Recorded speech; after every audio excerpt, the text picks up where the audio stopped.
lockdown, we've sort of taken a look at what companies have been doing for the longest time, and it's possibly worked really well, but perhaps we need to look at a way of changing things. And I think we've all been enlightened by this experience because the whole world's gone through it, so we've been able to see what the rest of the world is doing, and they were a bit ahead of us.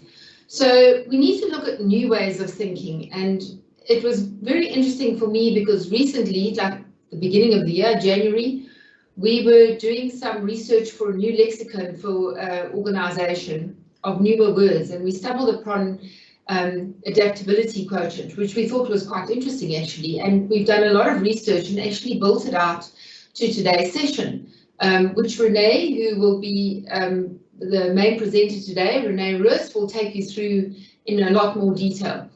And I think these concepts are things that we need to bring into our business today to have a look and see what we can do differently, how we can improve on what we do. And I think to me, it's a lot about the humanistic way of thinking as opposed to the mechanistic way of thinking.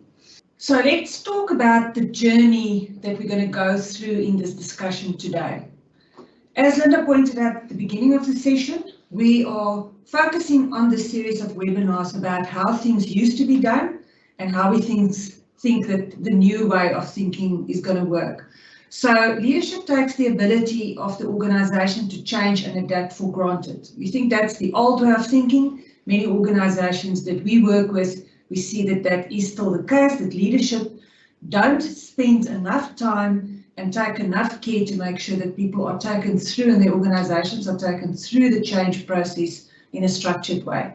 So the new way of thinking and doing is the ability to adapt and thrive in a radically changing world. And that is the product of a high AQ, Adaptability Quotient, which has to be cultivated and nurtured. So what is AQ? Exactly what we say there. It is the ability of individuals, of leaders, their followers, and consequently of the organisation to adapt to change. So what's the journey look like? An organisation that has a high adaptability quotient will be able to pivot whilst retaining their footing. I think quite an important thing, especially in the times that we live in.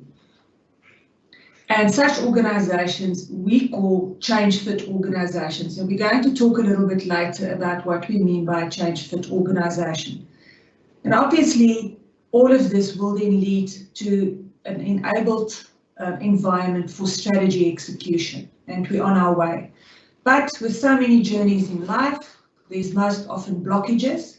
So we're going to spend the first part of our session talking about the blockages to a culture of high AQ, and then the second part of the session on how one can overcome those blockages.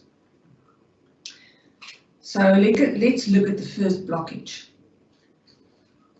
The dangerous rocks, as we call them here.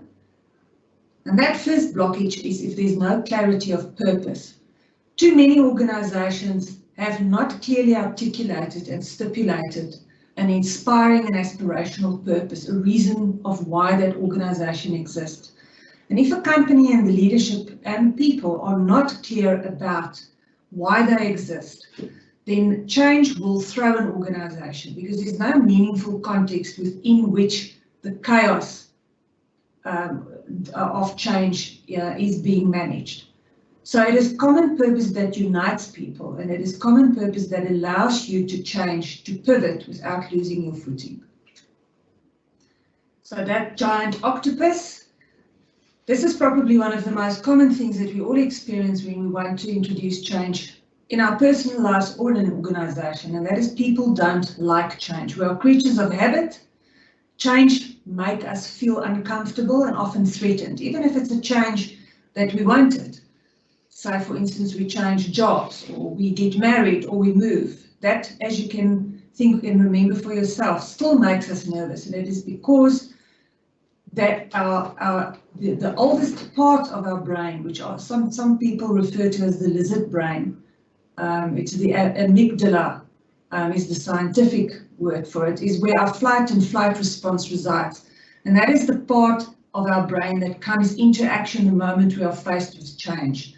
So how does one manage and overcome that blockage? We're going to talk about that later. That as a starting point, it's very important that we remember as leadership that this is prevalent in organisations. So Our third blockage to change, that's old sea monster, is hubris. Now, it's a fancy word that I first came across when I read a book by Jim Collins called How the Mighty Falls.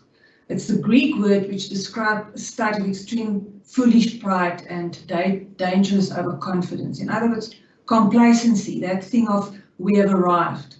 We've often heard this saying that people's greatest success could also be their reason for their failure, because we think we've arrived and we don't have to change and improve any longer. Organisations that suffer of hubris or hubris in their leadership have a low AQ. And again, we will chat a little bit later about how one would overcome that. And then lastly,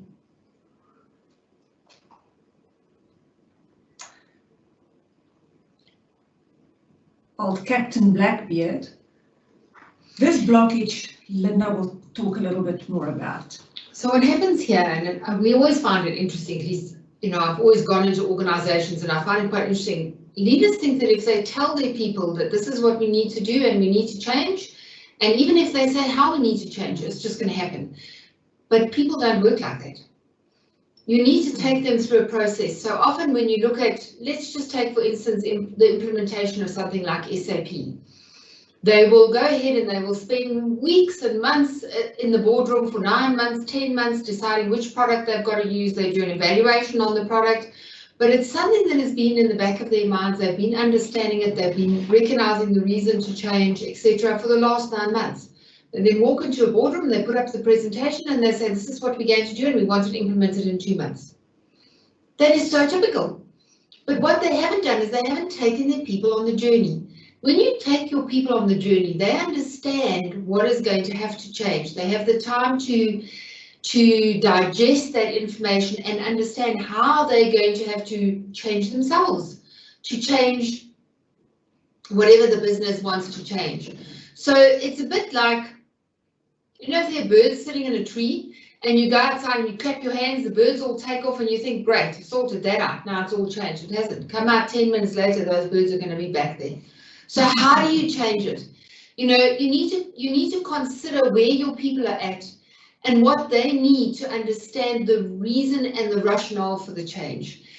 You also need to understand what the resistance might be and how you can take that resistance and turn it into something which makes it easier for people to overcome. You also need to equip them with the right tools to actually overcome that, so they'll go from a not so sure into a grey zone, which is what we call the neutral zone, and they might or they might not come out of that. They might just stay in the old zone, or they might get back into the old zone, or they might actually climb out and buy into a change and follow you. And so I think if we don't equip them, they're never going to get out of the grey zone. They're going to stay there forever. And if you don't define the desired outcome up front, they're also never going to get out because they can't see what they are going to have to let go for. So when people change, it's because they let go of something. And when they let go of something, they want to grasp something new. And if they can't see that something new, they're not going to let go of the old. So often we talk about, what does success look like? What are the different areas of success for the different levels in the business or the different people in the business? So I think leadership are often very remiss in taking their people on that journey and explaining to them what they're going to experience when they get to the other side, and therefore they don't change. So we have done a lot of reading and we work with a lot of organizations around implementation of strategy as an example. And strategy implementation is nothing else but a change process. So you may be aware of the statistics. It ranges between 70 and 90% of change strategies or strategies themselves that fail, and it's on execution that it fails. And our belief is that people do not understand, leadership do not understand how to manage change, and that is why they can't execute successfully on their strategies. So talking about the first solution, the solution to the issue of lack of purpose or lack of clear purpose, the answer to this is really that the organization needs to find their why. Now, how does one lead an organization through that process? There's really 4 important steps that can serve as a guide to get you to the answer of why does our organization exist. It's very useful often to go back to your original origins. When the founders started the organization, what is it that they wanted to achieve? What was the need that they saw? What was the reason? What was the difference that they wanted to make to the world? Very often along the way of growing an organization, one lose your why, and you're no longer in touch with the reason why the business originally started. It can be because you do lots of acquisitions, it can be that you grow so fast, it can be that old leadership leave, and it's something that one has to be conscious of.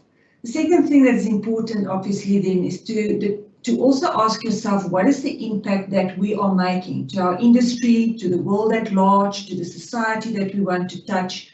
What difference do we make as an organization, and who will feel it, and what will be the consequence if we suddenly don't exist any longer?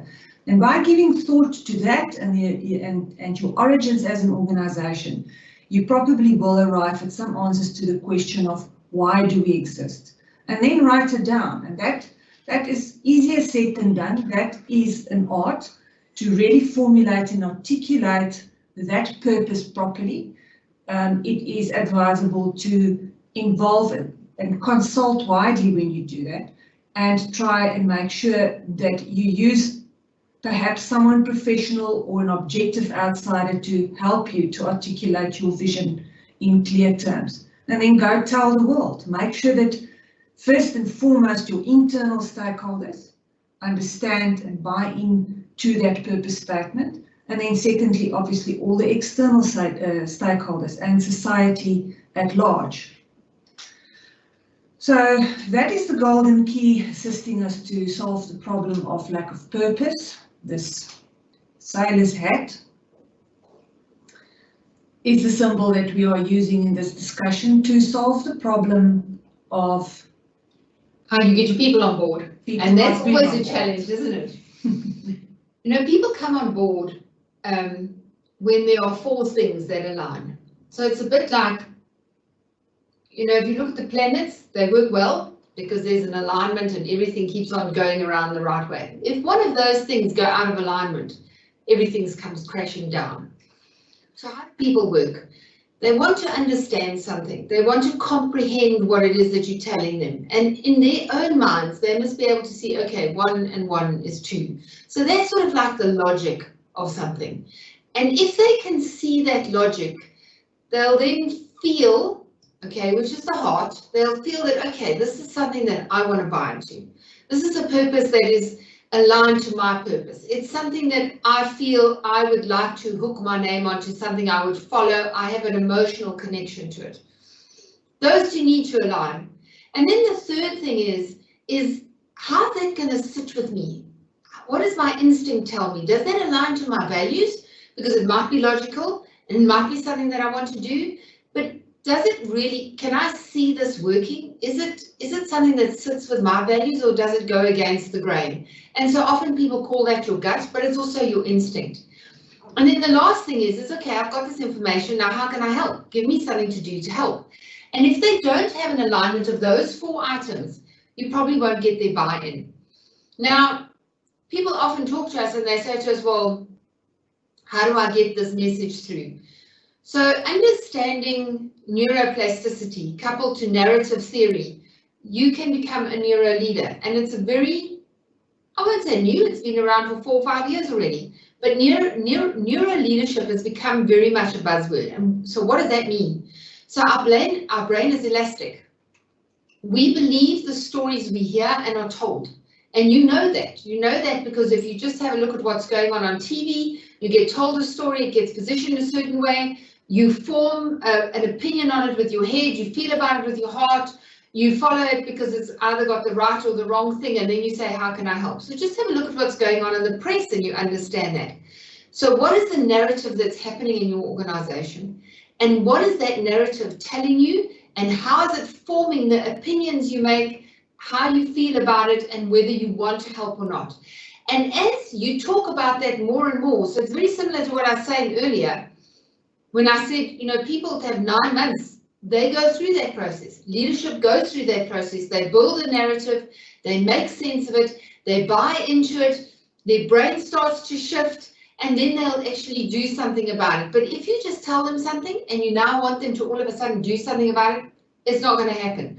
So implement those concepts of narrative theory, which results in neuroplasticity, where people's brains begin to change on a certain topic. You can't get them to change on everything, so don't think like that. But there is a way in which you can make a shift in people, and if you use these concepts, you make that shift quicker. So the neuro leader, you need to have an autonomy in a change situation. You need to step out of it, you need to have a look at it, you need to say, how are my people going to feel about it? And then you need to say, what can I tell them so that they get emotionally connected? And if it doesn't work, you've done something wrong. So then go and have a look and say, well, what can I do differently? How can I link this closer to their purpose? How can I link that closer to our company purpose? Because the message is not landing, it's not resonating, and as a result, people aren't changing. But there's this mindset in business today, whereas if I tell somebody once and they don't change immediately, well, then it's wrong, let's dance off onto another item and we'll change something else. And that continuous shift, all it does is it breaks down trust. And when there's no trust, there's absolutely no relationship, and there's no engagement, and there's no ability for change to happen, because when trust is gone, change will not happen. So that's kind of like what you need to do and how you need to work at being a neuro leader.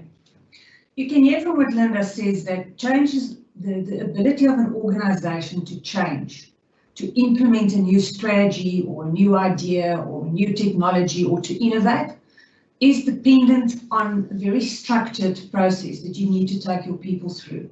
And we're going to talk a little bit about that in a short while. But the important point is that you cannot take for granted that when you've made a decision as leadership to embark on a certain path, that your people are going to go with you if you do not have a very deliberate process of taking them through that. Now, the next problem area that we wanted to have a look at solving, and that's where our map comes in, was the area of hubris. So how do you tackle that complacency in an organization? Well, what we say is that you need to build a change-fit organization. And what does that mean? So that is the bigger context within which you are going to launch a change initiative in your organization. That's the general culture and the way that things are and the way that people are led in the organization. We're going to talk about the micro level just now, but this is the macro level within which the change in the business works.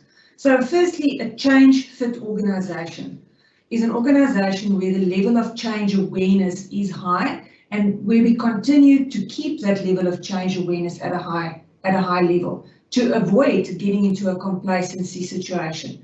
So you would, for instance, have people accountable to monitor trends, to look at what's going on in your industry, to look at beyond what's going on in your industry. What are the mega trends in the world? And then you need to make sure that that comes back to the decision-making table, and we ask ourselves, how do these things affect our business? And should we pivot? And should we bring this into the way we do things?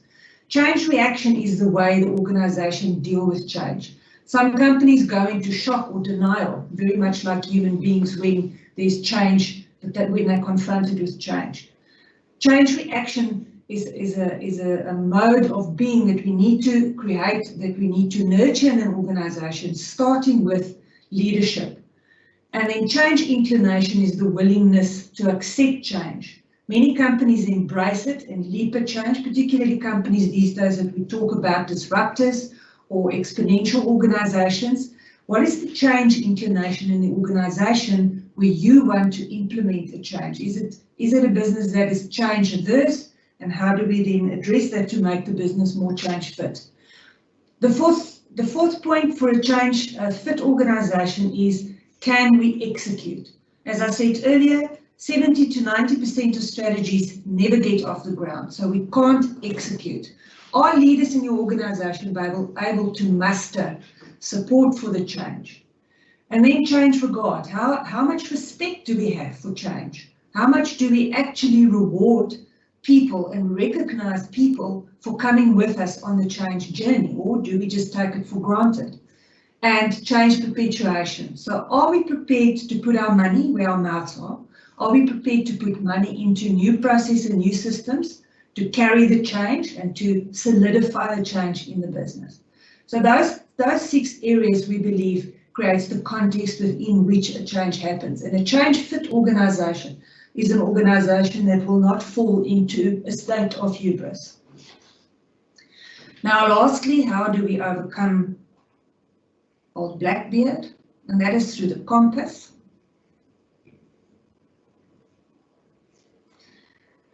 So we've been repeatedly talking about having a structured and deliberate approach to change. Some of our clients that we work with have long-standing processes of how they do change, so we help them, we adopt that process and we help them to roll out the change. Some just have that by name, but they don't really know how to roll out the change. And many organizations, like we've spoken about this afternoon, do not have a high level of AQ and have absolutely no idea how they actually should manage change. Our change process is grounded in a lot of the old traditional proven change theory, but we have also built in a lot of neuroplasticity and neuro-leadership thinking, quantum leadership thinking, and some of that we have spoken about today. So what we are saying is we recognize that change can never happen if we don't learn new ways. So learn is a very important part of the change process. And that those new ways that we have learned, in other words, the change, if we manage the change correctly, will inevitably result in growth. And that goes for the growth of individuals and the growth for organizations alike. On the other hand, if we do not manage the change correctly and deliberately and thoughtfully, it can backfire on the organization and leave us more negative and worse off. More points I wanted to make there.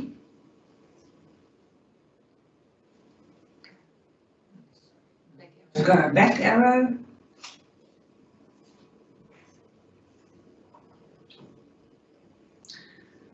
So, if we have overcome those 4 blockages through those types of solutions that we have suggested here, then we believe obviously smooth sailing, because we have a high adaptability quotient and we'll be able to deal with the challenges that we are currently facing, and that has been part of the landscape, the change environment, for a long time.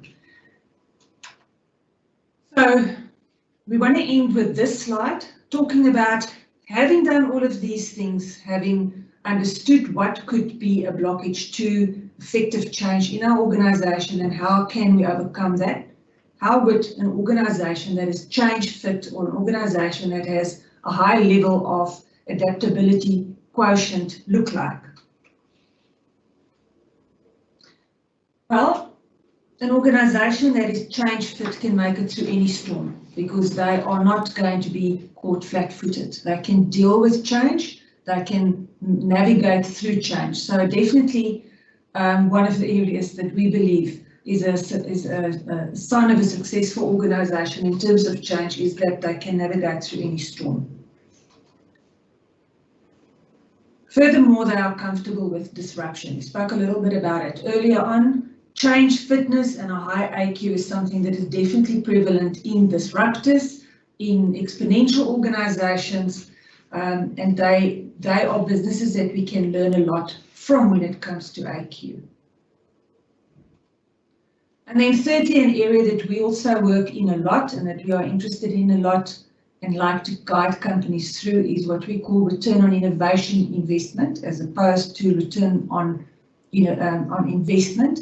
And the return on innovation investment is really about spending resources, time, money, leadership time on facilitating adoption and usage when it comes to the implementation of a change technology or a new way of doing things. We say companies with a high AQ level will have a high level of ROII. And then Linda. Finally, innovation is part of your DNA, or should be part of your DNA, and will be if you have a high adaptability quotient. And thanks to Renee for presenting today, and thank you to you for attending. It's really been great being able to put on this webinar, and we've had quite a number of people attend. So thank you very much. Thank you very much. We hope you found some value out of it, and we'll see you next time.